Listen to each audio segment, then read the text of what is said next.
Assalamualaikum warahmatullahi wabarakatuh. Bertemu lagi bersama saya Putra Irwanto di acara jalan-jalan untuk menikmati kuliner Sumatera Barat. Pada kali ini kita akan datang kepada suatu daerah yaitu yang bernama Batu Sangkar, Tanah Datar. Di sini kita akan mencoba bagaimana rasa pangi lapua. Kalau kata orang di sini pungi lapua. Jadi kita akan menyicipinya bagaimana rasanya. Selamat menyaksikan. Pangi lapua merupakan makanan khas dari Minangkabau, Sumatera Barat. Tepatnya pembuatan pangi lapua ini berada di Kabupaten Tanah Datar. Kalau kita menuju ke Pangi Lapua bisa lewat dari Simpang Piladang, Batu Ampar, belok kanan menuju Kabupaten Tanah Datar, wilayah Barulak atau yang nama daerahnya Barulak. Sebelum Barulak kita lanjut sedikit, nanti kita nyampe di rumah makan Tungku Pangi Lapua. Pangi Lapua ini dibuat dan disajikan, dimasak di pariwak tanah atau semacam kendi yang terbuat dari tanah liat. Di sanalah Pangi Lapua dimasak dengan menggunakan rempah-rempah khas daerah tersebut. Di dalam Pangi Lapua tersebut dikasih berbagai macam jenis daun-daunan seperti daun-daun kemangi, daun-daun lainnya yang ada di Sumatera Barat, atau daun-daun rempah-rempah khusus untuk memasak ibu-ibu yang ada di Sumatera Barat. Siapa yang berkunjung ke Sumatera Barat belum lengkap rasanya kalau belum menikmati kuliner yang satu ini, yaitu Pangi Lapua. Pangi Lapua ini adalah salah satu jenis pangi yang ada di Sumatera Barat.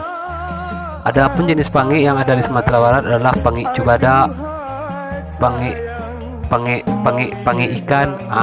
Pangi Lapua ini adalah pangi ikan, gulai ikan atau ikan yang ada di kolam, atau ikan gurame yang dimasak menggunakan teknik pangi yang dilaksanakan oleh ibu-ibu yang ada di Sumatera Barat. Bagi saudara-saudara yang datang ke Sumatera Barat, jangan lupa untuk mencoba Pangi Lapua ini. Pangi Lapua ini sangat enak dan lezat. Inilah makanan tradisi Sumatera Barat. Tanah Minang memang kaya dengan masakan atau kulinernya. Seperti rendang yang mendunia, itu adalah salah satu kuliner ranah Minang. Di mana-mana ada rumah makan Padang, baik itu yang berada di Indonesia, dari Sabang sampai Merauke, maupun yang berada di luar negeri ataupun negara-negara yang ada di Nusantara ini, seperti Malaysia, Singapura, Brunei, dan lain sebagainya.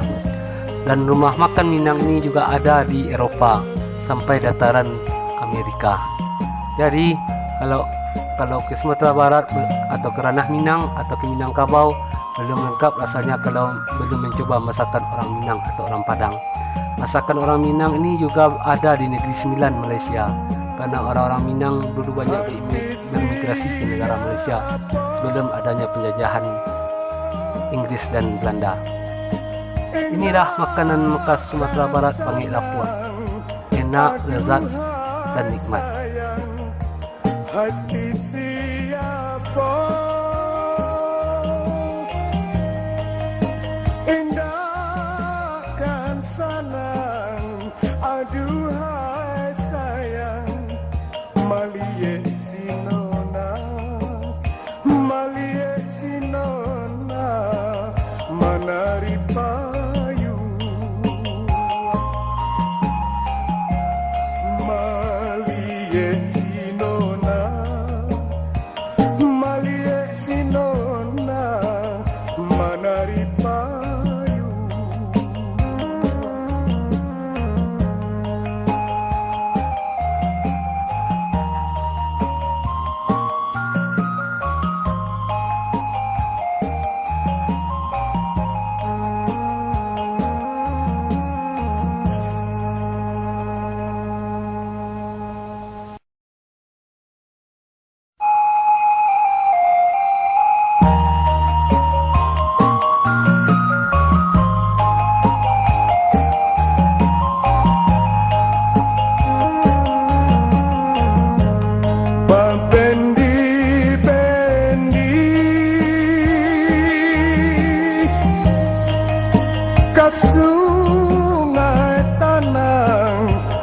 aduhai sayang, babendi-bendi ke sungai Tanang. Aduhai sayang, singgahlah mamati, singgahlah mamati, bungo lambayu. Singgahlah mamati, singgahlah mamati, bungo lambayu.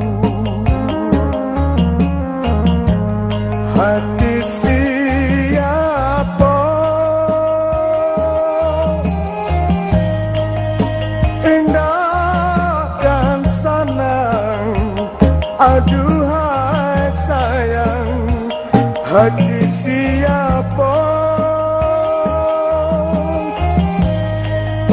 indah dan senang, aduhai sayang, malie ramudo, malie ramudo, manari payu, malie ramudo, malie ramudo, manari payu. Demikianlah perjalanan singkat kita kali ini dalam rangka Manungkuian Perik Cindua, sebuah kegiatan dalam menyambut bulan suci Ramadan yang dilakukan oleh masyarakat Minangkabau dari dahulu sampai sekarang. Saya secara pribadi minta maaf jika ada salah dan khilaf. Minal aidin wal faizin, mohon maaf lahir dan batin. Semoga amal ibadah kita di bulan suci Ramadan diterima di sisi Allah dan kita kembali ke fitrahnya. Amin amin ya rabbal alamin.